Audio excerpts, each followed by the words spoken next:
Horrors is a 2022 short story collection by Darcy Coates. So, at my local bookstore, Darcy Coates occupies about 2 shelves of the relatively small horror section, and that's not really surprising when you realize that she's published over 30 books. Obviously, I was curious, but I was a bit wary of the volume of stuff that I was seeing. You have a lot of authors that go from being self-published to formally published that get their entire catalog re-released, kind of like, what's her face? The one who did the Housemaid and the Housemaid's Secret, Frida McFadden. Frida McFadden, that's her name. But I wasn't very sure if that was what was happening with Darcy Coates, or if she was just pumping out book after book after book after book after book in a relatively short period of time and sacrificing quality for quantity.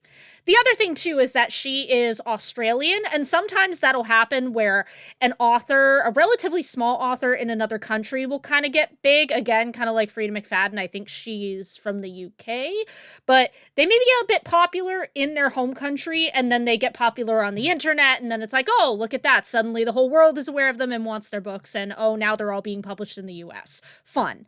So I wasn't sure if that was the case, or if it was a situation where this woman is just, like, pumping out books constantly, which, isn't necessarily a bad thing. I'm just always a little wary of the James Patterson effect, where you put out like 4 or 5 books a year, and I'm possibly lowballing it for James Patterson, because, that can sometimes indicate a lack of quality. Part of my concerns stem from the fact that she has a handful of unrelated books with similar titles, like The Haunting of Ashburn House, and The Haunting of Blackwood House, and The Haunting of Gillespie House. I think you see where I might look at that and go, okay, are these all part of a series, or are these all different books and you just came up with the same title for multiple books? Okay, whatever. At some point, I picked up the book Small Horrors. It billed itself as 50 super short stories, and that intrigued me because, 1, you don't usually get anthologies that big, and 2, because I figured that if Darcy Coates could impress me with her super short stories, that I might also be impressed with her larger ones. And as it happens, I was impressed. Not all the stories hit, but many of them did, and I was impressed at the diversity of scenarios that I saw in the collection. This led to me looking into a few of her longer short story collections, and I was similarly impressed. I am now very much a fan and want to recommend this one to you. For the purposes of this recommendation, I reread the book and gave each super short story a 1 through 5 rating, then I calculated the average. The average was, I'm not joking, a solid 3.5, like, middle ground, dead-ass middle rating, I think, between, actually, no, I think 2.5 would be a solid middle rating, or maybe a 3. I don't know. The point is, some of the stories were really good, some of them were okay, some of them were not so great, but it was a good collection overall. My ratings were based on a few factors: originality, predictability, and the diversity of scenarios. The best stories in this collection, I feel, were the ones where I couldn't immediately predict how things were going to go, but not so much that it felt like the ending was just coming out of nowhere, like a twist ending where we really didn't build up to it, the author's just whipping it out at the end. Coates did that a couple times, but overwhelmingly not that often. For context, these are 50 short stories fit into a 272-page book. Each story is down about 5 pages long or so, give or take.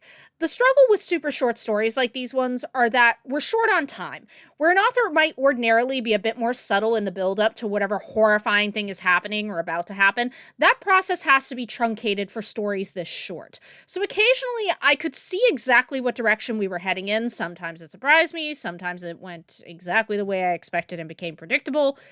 That's another small problem. The author might feel the need to subvert expectations, and so she leads you in one direction and then goes in a completely different one at the last second. Sometimes that was pulled off pretty well, and other times it wasn't.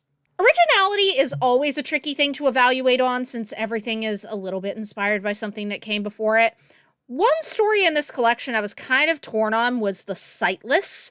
It's basically A Quiet Place, the world taken over by sightless monsters that track victims by sound.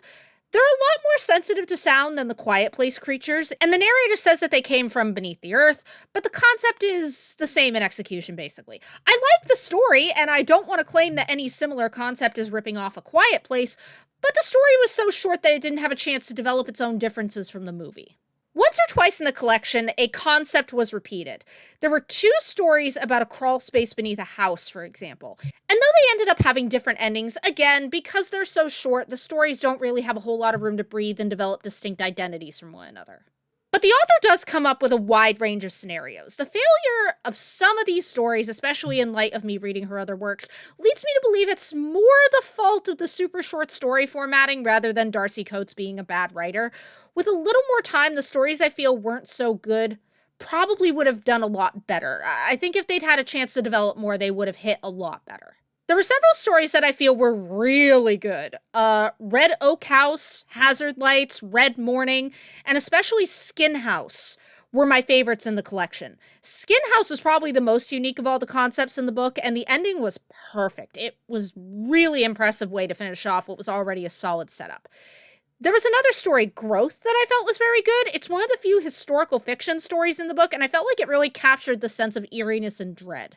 Unfortunately, I can't go into much detail beyond that. The stories are so short that if I explain further, I just end up spoiling them. But Small Horrors has 50 super short stories in one, so, if you don't like one of them, there's a pretty good chance you'll end up liking the next one. I recommend it, and I recommend Darcy Coates' short stories anyway. Still have to get to some of her novels, but overall I feel she's a pretty good author when it comes to the short story format.